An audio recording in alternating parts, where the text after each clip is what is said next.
धारी देवी माता का क्रोध इतना भयानक था कि स्वयं भगवान शिव को केदारनाथ को बचाने आना पड़ा। आखिर क्या हुआ था 16 जून 2013 के समय जब संपूर्ण केदार घाटी को महाप्रलय देखने को मिला। वह प्रलय इतना खतरनाक था जिसने लोगों को बचने तक का समय नहीं दिया और महज आधे घंटे में उस विनाशकारी प्रलय ने महान केदारनाथ घाटी के साथ साथ आधे उत्तराखंड को उजाड़ दिया था। इस आपदा की शुरुआत धारी देवी मंदिर से बताते हैं। मान्यता है कि विद्युत परियोजना के चलते अलकनंदा नदी पर डैम बनाया जा रहा था, जहां इस डैम से 14 किलोमीटर दूर स्थित धारी देवी का मंदिर रुकावट बन रहा था। ऐसा इसलिए क्योंकि डैम बनाने से धारी देवी माता का मंदिर अपलिफ्ट कराकर यहां से हटाना था, ताकि डैम बनाने से लेकर जल भराव तक कोई प्रॉब्लम ना आए। लेकिन सिद्धपीठ धारी देवी माता के अपलिफ्ट कराने के विरोध में धारी देवी इलाके के साथ साथ केदारनाथ के लोग भी थे जिन्होंने इस डैम का विरोध किया था।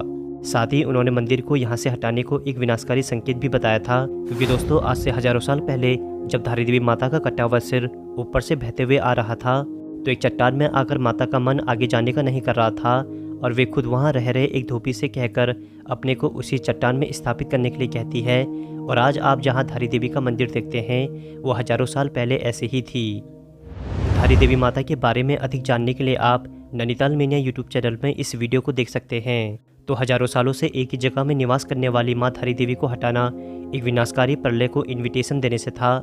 लोगों के मना करने के बावजूद भी सरकार बिल्कुल नहीं सुनती है और 16 जून 2013 को मंदिर को अपलिफ्ट करने की बात कह देती है। 1000 बार कहें कि धारा देवी की मूर्ति को अलकनंदा से मत उठाओ। नदी का रोग बहाव धारा देवी के आशीर्वाद से तो ही है। ऐसे तरक्की महंगी न पड़ जाएंगे। और बस यहीं से केदारनाथ में प्रलय आने की शुरुआत हो जाती है। 16 जून से सुबह धारी देवी समेत श्रीनगर, चमोली, ऊखीमठ और केदारनाथ का मौसम बिल्कुल साफ रहता है। उस दिन बारिश और बाढ़ का आना ये सवाल ही नहीं बनता था। लाखों लोग रोजाना की तरह केदारनाथ मंदिर के दर्शन करने के लिए आते रहते हैं। इसी बीच दिन के समय मां धारी देवी की प्रतिमा को जैसे ही अपलिफ्ट किया जाता है तो केदारनाथ से करीब 3 किलोमीटर ऊपर चोराबाड़ी ग्लेशियर में एक जोर से बिजली कड़कती है। उस बिजली की कड़कड़ाहट इतनी तेज थी कि सबने उस बिजली की कड़कड़ाहट को सुन लिया था। सुबह के करीब 4 या 4:30 बजे का समय था जब उसी बिजली की कड़कड़ाहट से चोराबाड़ी ग्लेशियर के ऊपर एक रहस्यमय बादल फट जाता है। दोस्तों बादल फटने की आवाज़ इतनी खतरनाक थी कि संपूर्ण केदार घाटी हिल चुकी थी और उसके बाद शुरू होता है तबाही का मंजर। केदार घाटी के ऊपर से बड़े बड़े बोल्डर पहले नीचे की तरफ आते हैं और फिर उसके बाद आती है वो विनाशकारी बाढ़ जिसने कभी अपने सपने में भी नहीं सोचा होगा। बादल फटने के करीब 5 मिनट के बाद मंदाकिनी नदी अपना विकराल रूप ले लेती है और लगभग 200 किलोमीटर की रफ्तार से नीचे की तरफ आकर सब कुछ तहस नहस कर देती है। बाढ़ का पानी इतना खतरनाक होता है कि पलक झपकते ही केदारनाथ के जो भी तीर्थयात्री आए थे उनमें से 5000 लोग ऑन द स्पॉट बाढ़ में बह जाते हैं। केदार घाटी के मकान बाढ़ के पानी से ऐसे टूट रहे थे जैसे वे मकान नहीं बल्कि कागज मिट्टी के बने खिलौने होंगे। केदार घाटी में सब कुछ तबाह हो रहा था। बड़े से बड़े पत्थर जो पहाड़ों से टूटकर नीचे आ रहे थे उन पत्थरों से काफ़ी लोग ऑन द स्पॉट भी मर रहे थे। कुछ लोग पानी में डूब जाते हैं और जो लोग ऋषिकेश, चमोली में अपनी गाड़ियों से केदारनाथ की तरफ आ रहे होते हैं वे लोग अपनी गाड़ियों समेत ही बह जाते हैं। महादेव की 25 फीट की मूर्ति भी मंदाकिनी नदी में डूबने जा रही थी। दोस्तों मेन केदारनाथ में मानो प्रलय चल रहा था क्योंकि चारों तरफ तबाही और मातम का साया था। उस समय लोग बता रहे थे कि उन्होंने प्रलय के समय इस ध्वनि को भी सुना था जिस ध्वनि को अभी आप सुन रहे हैं। इस ध्वनि को सुनकर ऐसा लग रहा था जैसे कोई अड़ती से शक्ति गुस्से में होगी। बाढ़ के पानी ने सब कुछ तबाह कर दिया था तो अंत में महादेव का यह टेंपल ही बचा था जो कुछ हद तक सुरक्षित था। उसमें ऑलरेडी 500 लोगों ने अपनी शरण ली हुई थी, जहाँ कुछ लोग और भी जैसे तैसे करके मंदिर के अंदर घुस रहे थे, जिससे केदारनाथ मंदिर 600 से 700 लोगों की भीड़ से खचाखच भर चुका था। उसके बाद एक और बिजली की कड़कड़ाहट सुनाई देती है जिसको सुनकर मंदिर के अंदर शरणार्थी डर जाते हैं और जोर जोर से महादेव का नाम जपते हैं। बाढ़ का पानी अब इस हद तक बढ़ चुका था कि अब वही पानी मंदिर के अंदर भी घुसने लगा था। लोग बताते हैं कि ये सब महादेव भी देख रहे थे कि कैसे धारी देवी माता क्रोधित है। तभी अंत में एक चमत्कार होता है जहाँ एक रहस्यमय रूप से एक बहुत बड़ी पत्थर की शिला अचानक कहीं ऊपर से बहते हुए आती है और केदारनाथ मंदिर के जस्ट आगे से आकर एक शील्ड की तरह कार्य करती है। केदारनाथ मंदिर के सामने उस शील्ड को आज भी भीमशिला के नाम से जानते हैं, जिसने बाढ़ के पानी को 2 भागों में काटकर केदारनाथ मंदिर के साथ साथ अंदर शरण लिए हुए लोगों को भी बचा देती है।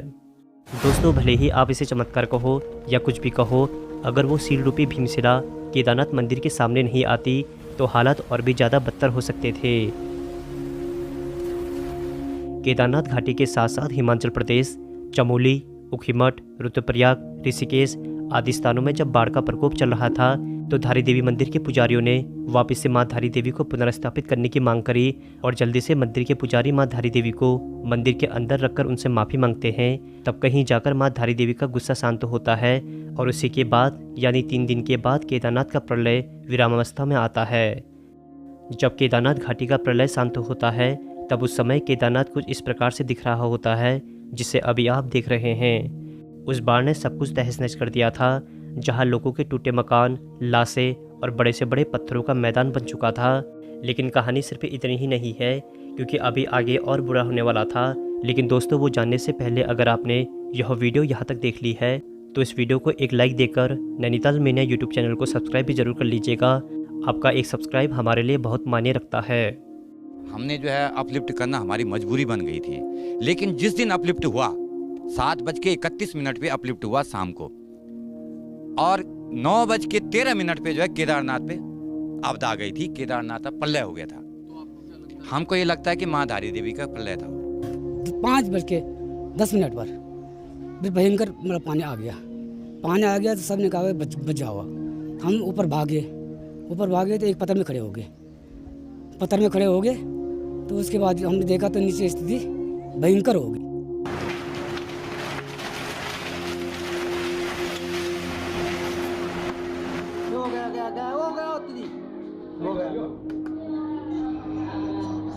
पूरा जाएगा, अभी जाएगा, पूरा जाएगा, पूरा गया हो गया पूरा दीदी।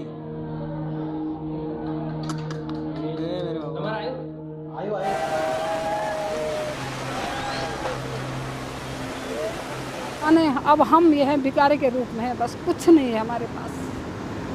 प्रलय बीतने के बाद लोगों का रेस्क्यू किया जाता है। कुछ लोग भूखे प्यासे थे, जो कि 1 से 2 दिनों से मंदिर के अंदर ही दबे हुए थे, तो कुछ बाहर की तरफ दबे हुए थे। लोगों ने यह भी क्लेम किया कि जो लोग जिंदा ही दबे थे उन्हें ना तो लोग ढूंढ पाए और ना ही उनका कोई पता चला, क्योंकि 5,000 से ज़्यादा लोग जहां बह गए थे वहीं 4,000 से ज़्यादा लोग लापता भी हो गए थे और करीब हज़ारों लोग ऑन द स्पॉट ही मर गए थे। जो लोग बचे भी थे तो वो ठंड से काँप रहे थे, लोग भूखे थे, क्योंकि केदारनाथ प्रलय 2 से 3 दिन तक लगातार चला था। वहाँ भूखमरी की हालात ऐसे हो चुकी थी कि जिसको जो मिल रहा था खाने को वो वही खा रहा था। केदारनाथ आपदा अभी भी पूरी नहीं थमी थी, क्योंकि बारिश के कारण बाढ़ अभी भी हल्के उफान में थी। तब उस समय उत्तराखंड के कई जिलों से काफ़ी ड्राइवरों को रेस्क्यू अभियान के लिए बुलाया भी जाता है। कहीं लोगों का गाड़ियों से रेस्क्यू चल रहा था तो कहीं हेलीकॉप्टर से चल रहा था। काफ़ी सारे सुरक्षा जवान एक एक करके लोगों का रेस्क्यू करने में भी जुटे थे। दोस्तों, 16 जून 2013 एक ऐसा दिन था जिसे भारत का पहला जीता जागता प्रलय बताया जाता है, क्योंकि जो लोग बाढ़ के पानी से भले ही बच चुके थे, लेकिन उस समय उन्होंने भीगे बदन में 2 दिन की कड़ाके की ठंड भी सही थी, क्योंकि केदारनाथ इतनी ऊंचाई पर स्थित है कि गर्मियों के समय में भी यह काफ़ी ठंडा रहता है। माना कि आज केदारनाथ आपदा को 10 साल पूरे हो चुके हैं, लेकिन आज भी केदारनाथ आपदा में जीवित बचे लोग जब 16 जून की आपदा को याद करते हैं तो उनका दिल आज भी डर से कांप जाता है। यदि केदारनाथ मंदिर वहाँ नहीं होता तो ना जाने कितने परिवार और बिखरते। महादेव ने कैसे भी करके अपने भक्तों को मंदिर के अंदर आश्रय दिलाकर ऐसे बचाया कि आज भी उस केदारनाथ मंदिर में रुका हर शख्स आज भी हर हर महादेव जरूर कहता है। न जाने केदारनाथ आपदा में कितने घर बर्बाद हुए होंगे, कितने लोगों ने अपने घरों और वाहनों को खोया होगा, क्या बीत रही होगी उन लोगों पर जिन लोगों ने पहली बार इस भीषण प्रलय को देखा होगा। वैसे दोस्तों, वो पल भी कितना भयानक रहा होगा जब 500 से 600 लोग एक साथ मंदिर के अंदर रह रहे होंगे, सिर्फ एक आस के सहारे कि महादेव उनको बचा लेंगे। सोचो उस समय उन लोगों के दिलों में क्या बीत रही होगी कि अब सिर्फ यह मंदिर ही उन्हें बचाने का एक आखिरी ऑप्शन है, जो कि खुद भीषण बाढ़ से बाहर की तरफ से काँप रहा था। केदारनाथ मंदिर के अंदर लोग पल पल आने वाली मौत से इतना डर गए थे कि सभी लोगों ने मंदिर के अंदर हर हर महादेव का जप शुरू कर दिया था। दोस्तों, आप लोगों में से जो भी केदारनाथ वाली आपदा के दिन इसी केदारनाथ मंदिर के अंदर था, तो आपसे रिक्वेस्ट है कि आप कमेंट जरूर करें ताकि हम आपसे कांटेक्ट करेंगे। केदारनाथ आपदा की यह वीडियो अपने दोस्तों के साथ भी शेयर जरूर कीजिएगा और कमेंट में हर हर महादेव भी जरूर लिखिएगा, क्योंकि महादेव ही ऐसी शक्ति है जो हमें हमेशा बचाती है। इसी के साथ साथ नैनीताल मीडिया यूट्यूब चैनल को सब्सक्राइब जरूर कर लीजिएगा ताकि आगे आने वाली वीडियो से आप निरंतर अपडेटेड रह सकेंगे। मैं हूं आपका दोस्त संदीप, फिर मिलेंगे एक नई एपिसोड में। तब तक के लिए नमस्कार दोस्तों।